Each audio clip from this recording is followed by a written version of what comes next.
आज की वीडियो में हम मेट्रोपॉलिटन एरिया नेटवर्क को समझेंगे और जिसको हम मैन नेटवर्क भी शॉर्टकट में बोलते हैं। ठीक है, सो यहाँ पर मैंने कुछ पॉइंट्स नोट आउट किए हैं। आप भी इस तरह से नोट्स ले सकते हो वर्चुअल या कॉपी में ज़रूर लिख लेना, वरना भूल जाओगे। ठीक है, सो चलिए शुरू करते हैं। तो सबसे पहले जो पॉइंट है वो क्या है, MAN network is larger than LAN network. इसका मतलब क्या है? इसका मतलब यही है, जो मैन नेटवर्क है वो लैन नेटवर्क से जियोग्राफिकली ज़्यादा एरिया को कवर करता है। ठीक है, बट स्मॉलर देन वैन नेटवर्क। वैन नेटवर्क वाइड एरिया नेटवर्क, हम वैन नेटवर्क को वाइड एरिया नेटवर्क बोलते हैं, जो कंट्री टू कंट्री बेस होता है। लेकिन अगर आपको लैन के बारे में पता नहीं, सो सबसे पहले आपको वीडियो नंबर 1 को चेकआउट करना पड़ेगा। ठीक है, सो तभी आपको लैन समझ में आ जाएगा। ठीक है, सो यहाँ पर दूसरा पॉइंट क्या है, MAN network is the combination of LAN network. इसका मतलब क्या है, जब लैन नेटवर्क जब कंबाइन होते हैं, एक दूसरे कनेक्टेड हो जाते हैं और डाटा शेयर और कम्युनिकेट कर पाते हैं आपस में, सो इस नेटवर्क को हम क्या कहेंगे, मैन नेटवर्क। सो थोड़ा सा आपको ओवरव्यू दे दूँ लैन नेटवर्क का। So basically LAN network, for example यहाँ पर एक बिल्डिंग है। ठीक है, हाँ, इस तरह से एक बिल्डिंग है, यहाँ पर मैं इस तरह से बना दूँ और इसमें ऐसा समझो कि 1000 कंप्यूटर्स है या कंप्यूटर्स है, कंप्यूटिंग डिवाइसेस है, सॉरी, इसमें कंप्यूटिंग डिवाइसेस है। ठीक है, जो आपस में डाटा शेयर और रिसीव कर पा रहे हैं। सो इस बिल्डिंग के अंदर जो नेटवर्क है उसको हम क्या कहेंगे, लैन नेटवर्क कहेंगे। क्या कहेंगे, लैन नेटवर्क कहेंगे। ठीक है, जब इस तरह से बहुत सारे बिल्डिंग्स आपस में कनेक्टेड हो जाते हैं, जिसके अंदर एक नेटवर्क है, एक लैन नेटवर्क है, जब आपस में कनेक्टेड हो जाते हैं और ये पूरा एक सिटी बन जाता है, एक टाउन बन जाता है। ठीक है, सो इस नेटवर्क के कम्बिनेशन को हम क्या कहेंगे, मैन नेटवर्क कहेंगे। ठीक, तो third point is the man network is used for a specific geographical area. जैसे मैंने पहले भी कहा, यहाँ पर कोई टाउन हो सकता है, जैसे मैंने यहाँ पर लिखा भी है, कोई टाउन हो सकता है या कोई सिटी हो सकता है। ठीक है, single personal is able to handle and manage. एक बंदा भी इसको मैनेज और हैंडल कर सकता है। ठीक है, अगर या एक से ज़्यादा भी हो सकते हैं, 3, 5, 4 लोग भी हो सकते हैं। ठीक है, इसका रेंज कितना होगा, कितने एरिया को कवर कर पाएगा या कितने एरिया में ये हो सकता है। ठीक है, इस तरह के नेटवर्क्स आपको देखने को मिल सकते हैं। 5 से लेके 40 किलोमीटर्स के अंदर आपको ये इस तरह के कनेक्शंस मिल सकते हैं। मैं आपको यहाँ पर एक डायग्राम की मदद से आपको समझाना चाहता हूँ। एग्जांपल के तौर पर ये एक बिल्डिंग है। ठीक है, ये एक हॉस्पिटल है। ठीक है, ये एक हॉस्पिटल है और ये एक ऐसा समझो, ये एक अमेज़न कंपनी है और ये कुछ ऑर्गेनाइजेशंस है, जैसे कोई बैंक्स वगैरह है, और ये आम गर्ल्स है, लोग रहे हैं इधर पे, और ये पूरा एक क्या है, एक सिटी है। ठीक है, इसको ऐसे समझो। और ये बिल्डिंग्स जो है वो ये लैन नेटवर्क्स है, जैसे मैंने पहले भी यहाँ पर आपको समझाया, ये सब लैन नेटवर्क्स है। ठीक है, लेकिन ये लैन नेटवर्क जब आपस में कम्युनिकेट करना है एक दूसरे से, सो इसको पहले मैन नेटवर्क से गुजरना पड़ेगा। और जब ये आपस में कनेक्टेड हो जाते हैं ना, सो इस नेटवर्क को हम क्या कहेंगे, मैन नेटवर्क, जिसको हम मेट्रोपॉलिटन एरिया नेटवर्क भी बोलते हैं। ठीक है, सो आई होप आपको ये टॉपिक समझ में आया होगा। तो चलिए नेक्स्ट टॉपिक की तरफ चलते हैं। सो हमारे पास नेक्स्ट टॉपिक है वैन, जिसको हम वाइड एरिया नेटवर्क बोलते हैं और शॉर्टकट में क्या बोलते हैं, वैन। ठीक है, सो यहाँ पर मैंने 4 पॉइंट्स लिख रखे हैं, इसको 1 बाय 1 देखते हैं। ठीक है, सो यहाँ पर this is the connection of LAN and MAN networks. इसका मतलब क्या है, जब LAN and MAN networks combine हो जाते हैं, जब इस तरह ये एक दूसरे से कनेक्ट हो जाते हैं, सो क्या इसको हम, इस कनेक्शन को हम फिर क्या कहेंगे, वैन कहेंगे, वाइड एरिया नेटवर्क। जब सिटी टू सिटी हो जाए और LAN to LAN connections create किया जाए, सो इसको हम क्या कहेंगे, वैन कहेंगे, वाइड एरिया नेटवर्क। वैन network is basically used for country based networks. For example, मैंने यहाँ पर एक कंट्रीज लिए है, लंदन, अमेरिका, इस तरह से, और यहाँ पर इंडिया है हमारे पास। जब ये तीनों जब आप ये तीनों कंट्री जब आपस में कनेक्टेड होते हैं, सो इस कनेक्शन को हम क्या कहेंगे, वाइड एरिया नेटवर्क, ठीक है, वैन कहेंगे। WAN network is typically handled and maintained by multiple administrators or organizations. For example, जैसे हमने LAN के केसेस में जो हमने पढ़ा कि LAN एक बंदा भी हैंडल कर सकता है या एक टीम भी हैंडल कर सकता है, लेकिन यहाँ पर पूरा ऑर्गेनाइजेशन है। जैसे पाकिस्तान में, हमारे कंट्री में पाकिस्तान में कौन सा ऑर्गेनाइजेशन है इंटरनेट को या नेटवर्क को संभालने के लिए, PTCL है। जैसे बांग्लादेश में BTCL है। इस तरह के जो कंपनीज है ना, वो इस तरह के नेटवर्क्स को मैनेज करती है, ठीक है। सो ये पूरे के पूरे ऑर्गेनाइजेशन इस तरह के नेटवर्क को मैनेज करती है, ठीक है। इसका रेंज कितना होगा, कोई स्पेसिफिक रेंज नहीं है, क्योंकि country to country base network है, ठीक है। सो इस नेटवर्क को हम क्या कहेंगे, वाइड एरिया नेटवर्क। सो आपको एक बार एक ओवरव्यू दे दूं। वाइड एरिया नेटवर्क उस नेटवर्क को कहते हैं जो कंट्री टू कंट्री, जो कंट्रीज को आपस में कनेक्टेड करते हो, और वो लैन और मेन नेटवर्क का कनेक्शंस हो, ठीक है। और वो क्या करते हो, बेसिकली कोई एडमिनिस्ट्रेटर्स और कोई ऑर्गेनाइजेशन उसको मैनेज करते हो, ठीक है। सो चलिए नेक्स्ट टॉपिक की तरफ चलते हैं। सो हमारे पास नेक्स्ट टॉपिक क्या है, स्टोरेज एरिया नेटवर्क, जिसको हम SAN भी बोलते हैं, ठीक है। सो इसका पहला पॉइंट क्या है, this type of networks design for handle large data transfer and storage. इस तरह के नेटवर्क्स डेटा ट्रांसफ़र को मैनेज करते हैं, और जो बड़े बड़े लार्ज साइज ऑफ स्टोरेजेस होते हैं, जो डेटा होता है उसको मैनेज करने के लिए बनाए जाते हैं, ठीक है। सेकंड ऑप्शन हमारे पास, सेकंड पॉइंट क्या है, the purpose of this network is to move large and complex data from original server to backup server. इसका मतलब क्या है, इसका मतलब बिल्कुल सिंपल है, मैंने बिल्कुल ईजी वर्ड्स का यहाँ पर चुनाव किया है, ठीक है, ताकि आपको समझ आए, ठीक है। सो इस तरह के नेटवर्क का पर्पस ये होता है कि जितना भी लार्ज डेटा है, जैसे लार्ज अमाउंट ऑफ डेटा है हमारे पास, कोई कॉम्प्लेक्स डेटा है, ठीक है, उसको हम ओरिजिनल सर्वर से बैकअप सर्वर पर ट्रांसफ़र करने के लिए इस तरह के नेटवर्क्स को क्रिएट करना पड़ता है, ठीक है, क्रिएट करना पड़ता है, ठीक है। थर्ड पॉइंट क्या है हमारे पास, when the original server hard drives having no space to save data, SAN network will help to save data. Okay, इसका मतलब ये है, मैं आपको एक एग्जांपल की मदद से समझाना चाहता हूँ। जैसे एक सर्वर है और जिसकी कैपेसिटी क्या हो, एग्जांपल की तरह एग्जांपल ले लेते हैं, ठीक है,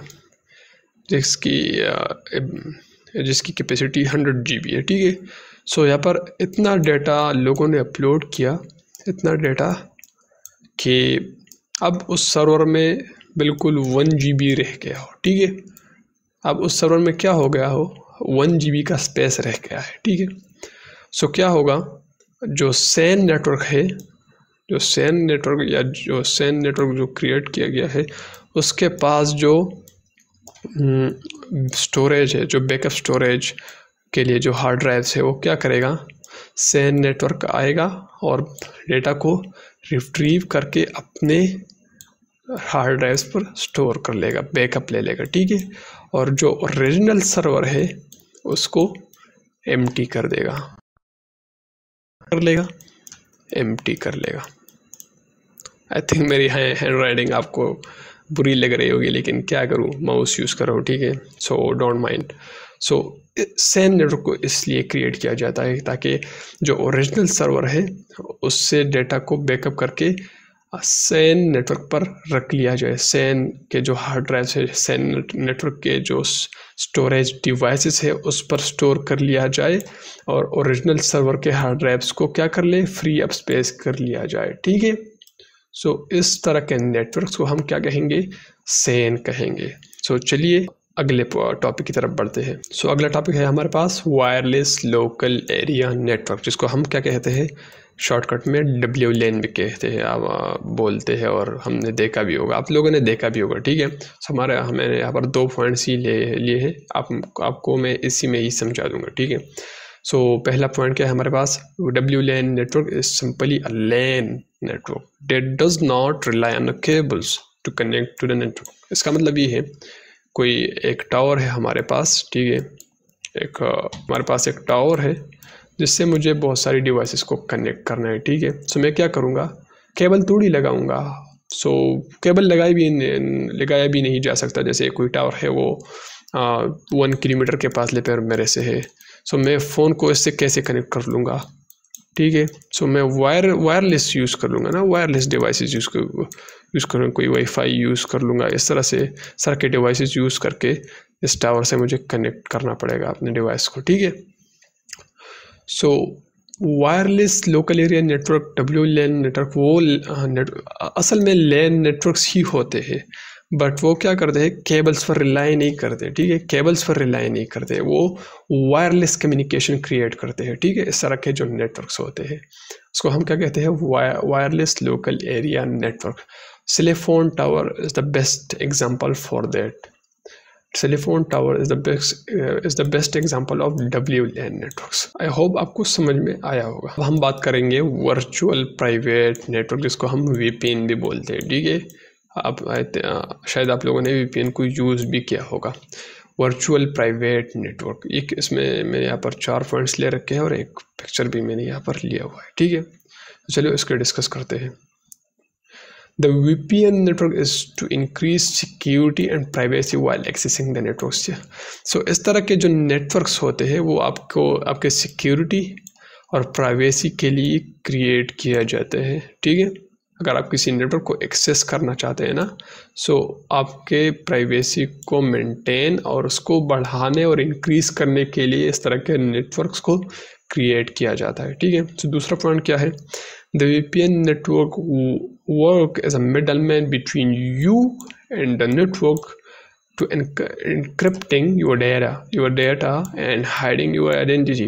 तो इसका मतलब क्या है, वेरी सिंपल। VPN कैसे काम करता है, VPN नेटवर्क कैसे काम करते हैं, वर्चुअल प्राइवेट नेटवर्क काम कैसे करते हैं। जैसे ये एक मिडल मैन की तरह, थर्ड पर्सन की तरह काम करते हैं, ठीक है। मैं आपको बता देता हूँ, आपको समझा देता हूँ, ठीक है। जैसे मैं चाहता हूँ, ये मेरा कंप्यूटर है, ठीक है। मैं आपको समझा, यहाँ पर एक डायग्राम, जैसे मेरा कंप्यूटर है। मैं इस पे गूगल सर्फ करना चाहता हूँ, ठीक है। सो आपका रिक्वेस्ट कहाँ पर आएगा, सर्विस प्रोवाइडर के पास आएगा ना, सर्विस प्रोवाइडर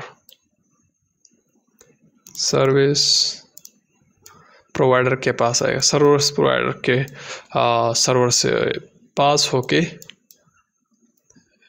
इंटरनेट पे जाएगा, ठीक है।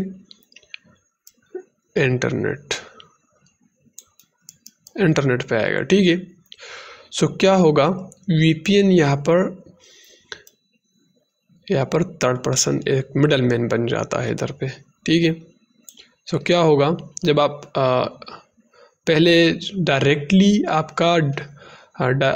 आप डायरेक्टली सर्विस प्रोवाइडर से कनेक्ट होते थे, फिर सीधा जाके फॉर एग्जांपल आप गूगल को सर्च करना चाहते हो तो गूगल के सर्वर से जाके कनेक्ट हो पाते थे। लेकिन अब क्या होगा, अब आपका रिक्वेस्ट क्या होगा, तुम्हारा रिक्वेस्ट VPN के सर्वर पर जाएगा, फिर सर्वर से सर्विस प्रोवाइडर के थ्रू आएगा और फिर क्या होगा, इंटरनेट को सर्व किया जाएगा, ठीक है। सो VPN यहाँ पर आपका एक चेन बना देता है, आपके IPs का एक चेन बना देता है, जिसमें आपकी ओरिजिनल IP जो है वो हाइड हो जाती है और आपकी प्राइवेसी इंक्रीज किया जाता है, ठीक है। सो VPN एक मिडल मैन की तरह, इस तरह के नेटवर्क्स जो होते हैं वो मिडल मैन की तरह काम करते हैं, ठीक है। सो आई होप आपको समझ में आया होगा।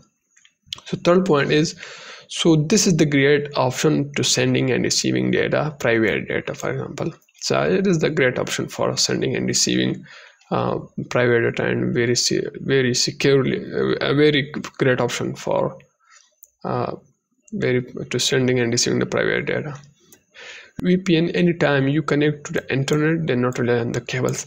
VPN को आप किसी भी टाइम यूज़ कर सकते हो, ठीक है, क्योंकि ये केबल्स पर रिलाई नहीं करते। ये भी लैन नेटवर्क्स और जो WLAN नेटवर्क्स है उसकी तरह है, और वायरलेसली भी काम कर लेता है, ठीक है। तो चलिए अपने लास्ट टॉपिक की तरफ बढ़ते हैं। हमारा लास्ट टॉपिक है advantages and disadvantages of computer networking.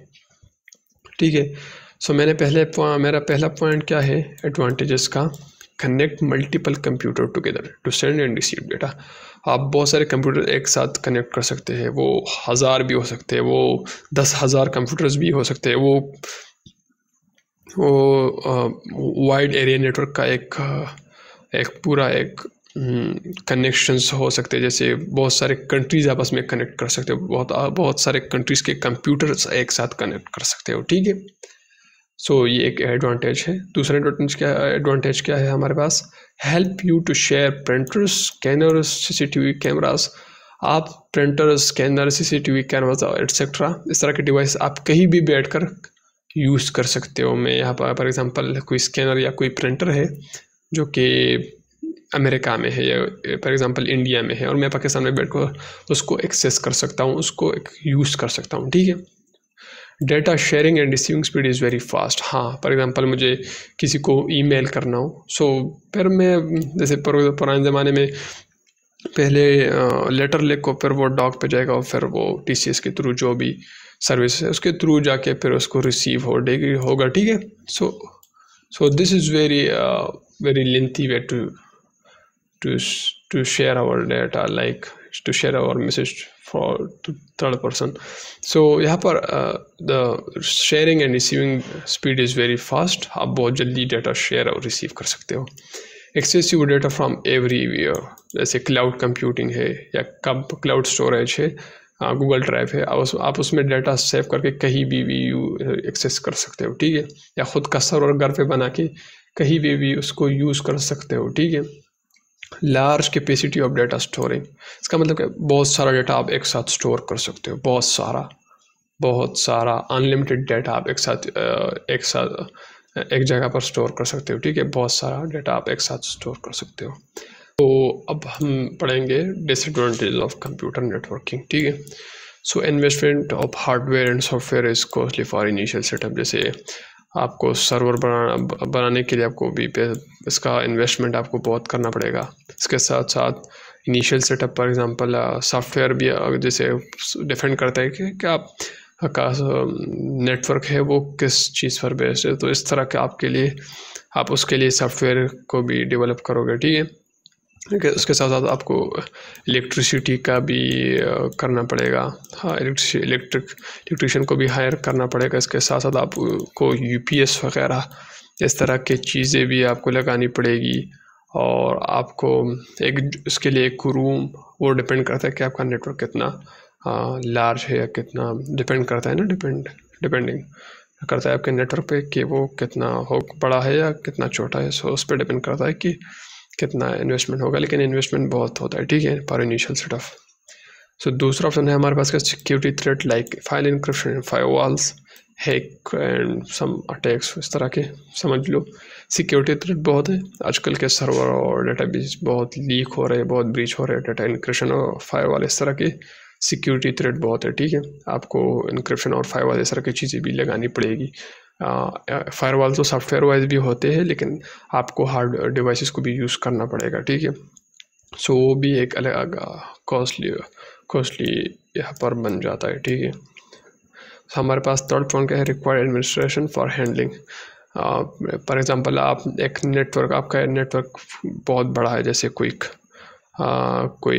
Building है, कोई हॉस्पिटल है, तो आपको उसके लिए एडमिनिस्ट्रेशन को भी हायर करना पड़ेगा ताकि उनको मेंटेन रखे। ठीक है, और उसको मेंटेन करने के लिए आपको क्या करना पड़ेगा, एडमिनिस्ट्रेशन को भी हायर करना पड़ेगा। ठीक है, उसके साथ साथ ये भी, और उसको आपको फ़ीस भी देनी पड़ेगी, आपको उससे भी फ़ीस देनी पड़ेगी। सो इसका भी कॉस्टली इसमें भी आता है। ठीक है, कॉस्टली वाला पॉइंट इसमें भी आता है। ठीक है, server failure issues for regular cable fault, इस तरह के इश्यूज भी बहुत होते हैं, जैसे कोई सर्वर फेल हो गया, सर्वर डाउन हो गए, इस तरह के इश्यूज आपने सुने होंगे, जैसे कोई सर्वर रिस्पॉन्ड नहीं कर रहा है, मिस रिस्पॉन्स टाइम ज़्यादा है। सो इस तरह के आपको, जैसे कोई सर्वर बिल्ड करना है, कोई नेटवर्क बिल्ड करना है, सो इस तरह के ऑप्शंस आपको इस तरह के इश्यूज आपको फेस करने पड़ेंगे। ठीक है, केबल फॉल्ट, इस तरह के नॉर्मल इश्यूज आपको फेस करने पड़ेंगे। इसके साथ लैक ऑफ प्रोडक्टिविटी, आपको सारा दिन काम करना भी पड़ सकता है, जैसे कोई अगर सॉफ्टवेयर में कोई फॉल्ट है या कोई केबल वाइज कोई फॉल्ट है, कोई डिवाइस ख़राब है या कोई इलेक्ट्रिकली प्रॉब्लम है, कुछ भी हो सकता है। सो लैक ऑफ प्रोडक्टिविटी आपको देखने को मिल सकती है, ठीक है। सो आई होप आपको इस वीडियो से कुछ भी मिस्टेक सीखने को मिला हो। सो प्लीज़ वीडियो को लाइक करें, चैनल को सब्सक्राइब करें, ठीक है। और फिर मिलते हैं किसी नेक्स्ट वीडियो में, तब तक के लिए goodbye, take care, see you next time, bye bye, Tata.